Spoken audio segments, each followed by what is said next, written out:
one thing that I've always had trouble with has been cooking rice. Rice and making coffee. For the longest time, I could do French pastry, but I couldn't make myself a cup of coffee, and every time I tried to do rice, it was an absolute disaster.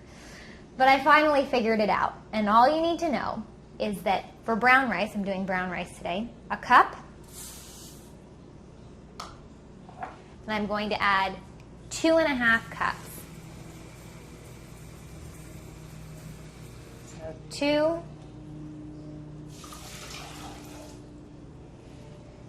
and a half.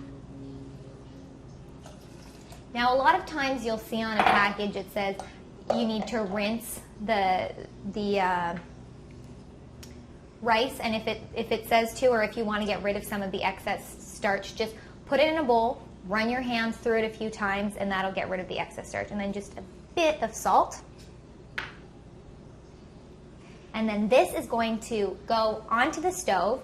I'm going to bring it up to a boil, and when it starts boiling, I'm going to put the lid on, reduce it to low, and let it simmer for 25 to 35 minutes.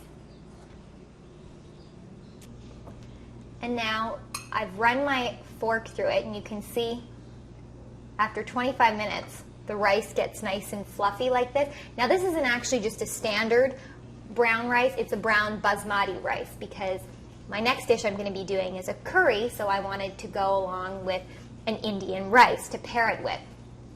So I'm just going to transfer this to a plate, and we're going to be ready to go with our curry.